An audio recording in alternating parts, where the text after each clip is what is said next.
La Seconde Guerre mondiale a coûté la vie à 60 millions de personnes, soit 3% de la population mondiale de l'époque.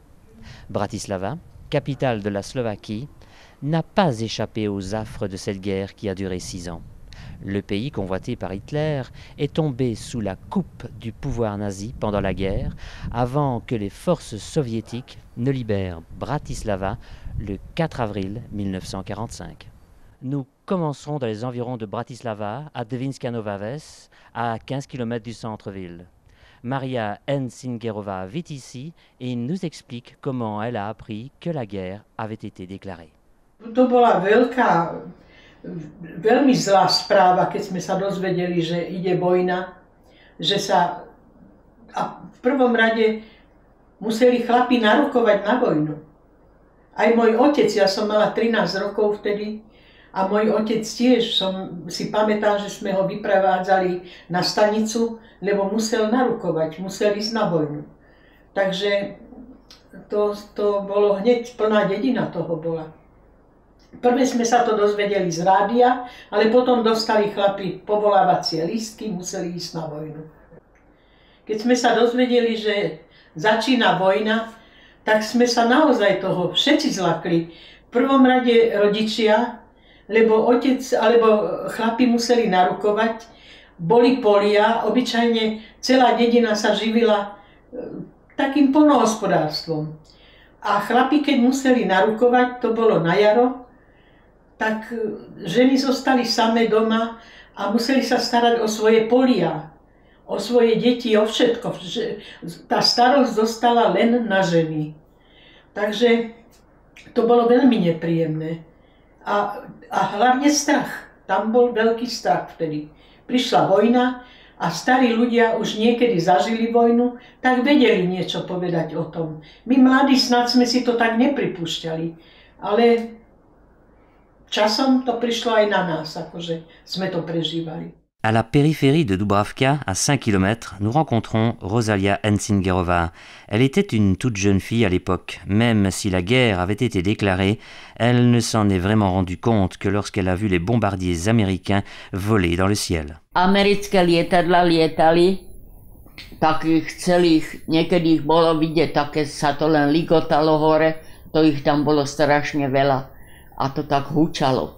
Niekedy to bolo len počuť a niekedy, keď bolo jasno, bolo to aj vidieť a my sme sa jak decka pozerali, že vieš, na ulici. Ale tu ešte nebombardovali, ale do Nemecka, vieš, kde to preletovali. Do Viedne a teda už vtedy bol aj Viedeň, patrí Nemcom aj a do Nemecka. Takže tu nad našim to letelo, tak to sme videli, že ak to letiace letie, alebo počuli, ale dokiaľ tu nebombardovali, my sme si to tak ani nejak neuvedomili, že by aj tu mohli bomby spadnúť, vieš, tak to ešte sme neboli z toho takí nejaký vystresovaní, ale potom v 40. neviem, 4. asi bombardovali Bratislavu. Prvý raz. A to bolo velice strašné. La raffinerie de pétrole Apollo produisait de l'huile pour les moteurs et les industries. Le 16 juin 1944, les Alliés ont bombardé le site qu'ils considéraient comme une source d'approvisionnement fondamentale pour l'armée d'Hitler. 80% de la raffinerie a été détruite et des centaines de Slovaques ont perdu la vie dans ces horribles circonstances, comme l'explique l'historien Jozef Klačka. Rafinéria Apollo bola obohnaná vysokým múrom, celá fabrika, a pri bombardovaní zasiahli tie nádrže, v ktorých prebiehal ten rafinačný proces a v podstate začala celá tá fabrika horieť. Aj tie nádrže, ktoré tam boli, začali vybuchovať a ľudia vlastne ostali v tomto horiacom pekle práve pre tie vysoké múry, že nemohli odtiaľ sa dostať von nejako. Takže pomerne veľa ľudí tam zahynulo v ohni. Ja som ako decko vnímal túto situáciu, pretože zo susedného domu, v ktorom som žil, bol pán, ktorý pracoval v Apolke a jeho manželka prišla nás zavolať, aby sme sa pozreli, ako sa hrozne nad Bratislavou dymí. A potom sme sa dozvedeli, že to vlastne horela Apolka. A prvý raz to bolo, že Bratislavu bombardovali a akurát tam bol taký jeden krásny deň, vieš, taký, že bolo slnko pekne, v júni to bolo, tam bolo strašný chaos. Lebo ľudia neboli v krytoch, ľudia ešte len vyhlásili poplach, už utekali a už aj bomby padali, tak vtedy a začala to horeť, lebo to boli horlaviny, tam boli tá nafta, tí oleje a všetko a kablovka tam bola a tak potom tam veľmi moc mŕtvych bolo, neviem, vyše 200, lebo koľko. A môjho bratranca tiež, on sa učil, vtedy bol učeň, tam bol nejaká taká dielňa, kde sa zámočníkom učili tam v tých miestach a tiež vyhlásili ten poplach, kde sa roztrhli a ako on utekal, vieš, tá vlna, jak tí bomby padali, tak nemu otrhlo hlavu. La raffinerie Apollo ne fut pas le seul lieu bombardé à Bratislava. La gare ferroviaire de Devinská Nová Ves était aussi un point de jonction crucial entre la Slovaquie, l'Autriche, la Hongrie et la République tchèque. Elle a été la cible des bombardements américains. Pamätám si, keď prvé bomby padli v Devinskej Novej Vsi. Najprv to bolo v Bratislave, keď továreň Apolku do Apolky padli bomby a bolo tam plno mŕtvych ľudí. To prišlo do Devinskej Novej Vsi. To bolo na Mikuláša. 6. decembra viem, že bol tu nálet nad Devinskou Novou Vsou a vtedy boli tie bomby namierené na stanicu železničnú, ale tá stanica to ani tak neutrpela ako okolité domy. Pri prvom bombardovaní v lete netrafili na túto železničnú stanicu, ale bomby vysypali až za Tehelňou a pri tomto prvom nálete zahynula iba jedna žena. Ale druhé bombardovanie, ktoré urobili na Mikuláša v roku 1944, bolo veľmi silné. Zhodili vyše 800 kráterov, vzniklo po tých bombách tam a zahynulo bezprostredne pri bombardovaní 34 ľudí a ešte ostalo fúru ťažko zranených ľudí. Aujourd'hui, Rosalia vit à Devinská Nová Ves. Elle a conservé de ce jour un éclat d'une bombe américaine tombée dans sa cour. No to je jak železo, to je keď sa rozletela tá bomba, tak také kúsky, že to sa roztrhalo na také kúsky. A toto som teda ešte, lebo tu v zahrade padli, tam boli také jamy a aj tu teda ten dom bol zbúraný, no tak toto je z tej bomby. Le bombardement de Bratislava a pris la ville par surprise. Vladimír Petratur résidait dans la ville à cette époque. Il explique que l'atmosphère qui y régnait était anormalement calme malgré le début des déportations des Juifs qui étaient envoyés vers des destinations inconnues. Tu bol relatívne kľud, len začali tie transporty Židov a sem tam boli útoky na Židov. Napríklad v tom našom dome sa vyrábali topánky, to bola firma Popper Polický a viem, že došli nejakí Nemci, či to boli SS-áci, alebo neviem, ale vyťahli pána Poppera a začali tam strašne ho mlátiť. A babička, keď išla okolo, tak im začala nadávať, že sú svine a tak ďalej. Samozrejme prišlo na ňu udanie, museli na políciu, ale našťastie bolo dosť času, aby sa dohovorila s dedom, že tá nadávka patrila dedovi, že prišiel opitý domov, takže sa z toho vyzula, nič sa nestalo. Que pouvait-il arriver si quelqu'un était pris en train de cacher des Juifs dans sa maison? Ja, tak to bolo veľmi zlé, to by okamžite, buď by nás zobrali do koncentráku celú rodinu, alebo možno, že by aj popravili to. Podľa toho, to bolo veľmi riskantné. Aj takých ľudí, čo boli v odboji, napriek tomuto nebezpečiu bolo strašne veľa. To boli len také vždy na 3 dní, na 4 dní, to bolo nie, ale u nás sa neukrývali. Ale boli veľa ľudí, čo ukrývalo takto a riskovali veľmi. Ale v našej rodine nie, lebo nemali sme ich kde dať. À l'approche de Pâques 1944, les combats entre les Russes et les Allemands sont acharnés. Les affrontements se déroulent aux abords de la ville, puis touchent l'arrondissement de Dubravka, alors que l'armée progresse vers la frontière près de Devinská Nová Ves. Už bola taká streľba, vieš, takže môjho otca, no víš, tí lietadlá ruské, už tí Kaťuše lietali tak nízko, a povedám, nebolo ešte zelené nič. Takže bolo vidieť, vieš, nebolo to také, že prikryté, keď sú listy na stromoch, tak už je to také prikryté, ale išiel tam a pred neho spadol granát, naňho, vieš, namierili. Tak jak, ešte šťastie, že bol už blízko domu, tak pred neho spadol, ale voliak sa ešte dovliekol domov, ale celý bol od tých črepín, vieš. Doráňaný.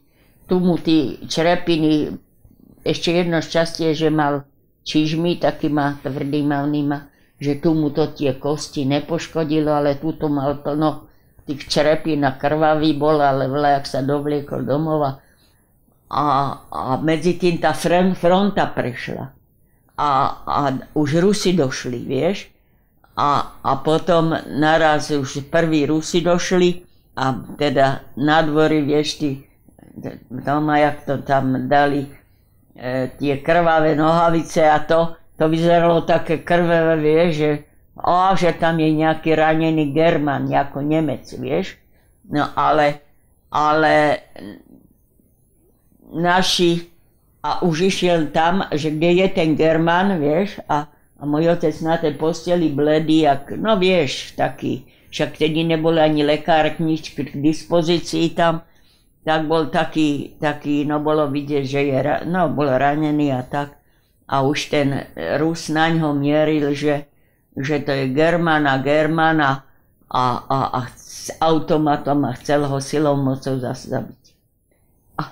A vyše Slováci, my sme ani nevedeli, čo je to German, my sme iba Nemci, ale German sme nemali vo zvyku vyprávať, takže ani nevedel presne, čo to vlastne, že bumašku a dal tú legitimáciu. Nemal tedy pri sebe legitimáciu a nič, nebol na to pripravený. No, že asi takých 20 minút do neho mieril, čo zastreliť. A potom naproti nám tam bývali, oni tak vyššie bývajú a oni z okna vidia, do našeho dvora videli, vieš, a ten bol, tak nakúkal cez to okno a videl, že tí Rusi sa tam, mama ešte mu, že takto zakývali, aby došiel ten sused tam naproti. Tak on potom došiel, on bol taký mladší, on trošku si s tým Rusom viacej rozumel, tak mu to vysvetľoval, ale jak vedel, tak mu to vysvetľoval, že není to German, že to je Slovák a taká. No a potom sa Jaksik už umúdril a tak ho nezabil, ale išiel preč. Mali sme z toho veľký strach a už vtedy sme sa sťahovali do tých pivníc. Oni bojovali na ulici.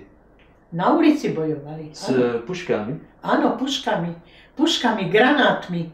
My sme boli v tej pivnici, bola som tam ja, mamička, brat môj a bratovi 4 kamaráti. Otec bol vtedy na lodi, na rieke Morave sa plavil, lebo sa tam robila regulácia rieky Moravy, takže vozil kamenie loďou vyššie a vyššie a bol v Devinskom jazere, tu vedľa. Takže my sme boli tam s mamičkou ako same a chceli sme otvoriť pivnicu, sa nám otvárali hore dvere takto. A jak sme otvorili, to buchlo vždycky granát nejaký bolo počuť na dvore alebo tak na ulici. No chytro sme to zavreli a boli sme veľmi potichu, aby nás náhodou nenašli, viete, lebo sme sa báli tých ruských vojakov, však to bolo niečo neznáme pre nás. Ruských alebo nemeckých. Nerobili ani jedni dobre, lebo Nemci boli zlí na odchode, tí boli hnaní a títo ruskí vojaci boli takí. A tam bolo plno takto vozov, vieš, tých Rusov už tam bolo. To bol samý voz a samý kôň a tam zabitý človek a hen tam zabitý kôň a no to bolo strašné a tí naše kravy sa nevedeli tam, vieš, do toho, no bolo to také nezvyklé. Sa plašili a no a ja som plakala, lebo ja som išla za tými kravami, že teda nech to domov nejak nasmerujem, ale to tam nemalo kade, vieš, keby oni by vedeli, lenže keď tam bolo tých vozov a tých Rusov a všetkého, boli také pomílené. Ale potom nejak ja som plakala, ešte ten Rúž, neboj, Jevuška, neboj, mi vykrikoval. A ja som si myslela, však ja sa ani vás nebojím, lebo ani som nemala sa kedy bať, lebo ja som sa o tie kravy bala. A potom teda pomaly som ich nejak naštelovala domov, sme došli domov. Keď sme došli domov, tak už ani koňa nebolo, ani voza. Došiel Rus a zobral koňa, jak bol v tým, oni tí, čo tam mali niečo naložené, nejaké veci, to zhodil a zobral koňa aj voz, aj všetko, že aby mu požičal, že on doveze. Ale viac koň sme nevideli, ani voza, ani ničoho. Som sa vybral z pivnice, som ušiel, kde sme boli skrytí. Vybral som sa pozrieť sa, ako sú rozmiestnení tí vojaci. Tam my sme mali dom tak, že bol v polovičnej ulici a z druhej strany bolo ihrisko. Keď som vyšiel von, tak celé ihrisko bolo zaplnené takými vozatajmi, teda vojakmi, ktorí boli na vozoch a prípadne kone ťahali kanóny. To bolo všetko na tom ihrisku a pre mňa bol zážitok na taký vidieť, teda ako boli unavení, špinaví tí vojaci, uťahaní a pritom začala delostrelecká palba spoza železničného násypu, ktorou chceli sovietskí delostrelci a raketovojska pripraviť prechod cez rieku Moravu do Rakúska. A to ako šibali tie plamene spoza železnice, opäť zostal vo mne zážitok na celý život. Les troupes soviétiques ont libéré Bratislava de l'occupation allemande et du contrôle nazi le 4 avril 1945. Cette cité paisible a été poussée contre son gré dans cette guerre qu'elle ne voulait pas. Les Juifs résidant ici ont été envoyés dans les camps de concentration et condamnés à une mort certaine. De nombreuses femmes slovaques furent violées par les troupes soviétiques et les familles ont été brisées par les bombardements intenses. La guerre a marqué de façon indélébile jusqu'à aujourd'hui les personnes qui ont survécu. C'est pourquoi nous avons demandé à ceux qui ont vécu cette guerre ce qu'il fallait dire aux jeunes générations pour être sûrs que cela ne se reproduise plus jamais. No, nedaj Bože. Nedaj Bože, aby prišla. Neviem, sa nevyznám v tom moc, ale nedaj Bože, aby prišla. Neprajeme si to. Na mne to nechalo celý život, taký strach. Áno, to ja keď počujem niečo o vojne, tak ma hrôza prejde. Ja si myslím, že každého, kto prežil vojnu. To zostane na celý život toto človeku. Toho sa nezbaví človek nikdy. Neprajeme si, nech není vojna.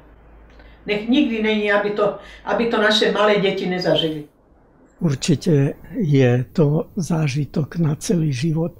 Tie zážitky, o ktorých som už hovoril, samé dokladujú to, že je to naozaj veľmi silný zážitok na celý život a vie človeka poznačiť.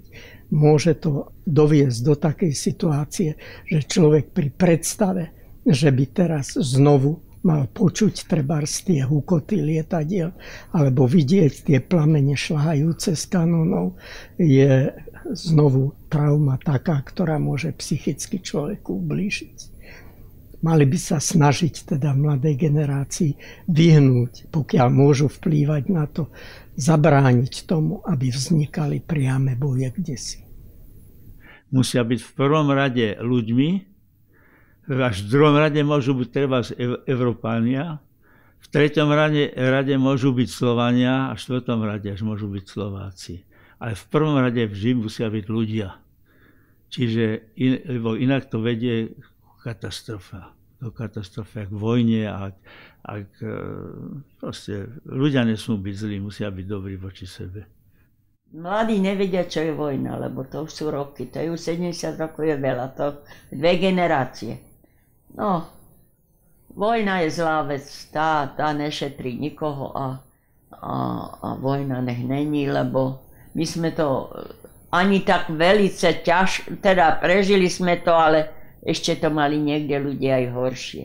Sme to ešte takto rýchlo prešlo, vieš, že to rýchlo prešlo, sa to tu nejak dlho nebavilo, lebo čím je to dlhšie, potom tým viac je mŕtvych a všelijakých, takže vojna je zlá vec a nech vojna není. Nechceme vojnu. Ja už síce som stará, ale tí mladí nevedia, čo je vojna, oni to poznajú len z filmov a sa im to zdá taká dobrodružnosť, ale vojna je zlá vec, lebo sa zabijú nevinní. Aj vojaci, aj nevojaci, aj všetko sa kazia, ničia. Takže vojna nech není. No, čo ti na to poviem? Nič. Vojna nech není. Vojna je zlá vec. No, takže tak. Sme skončili.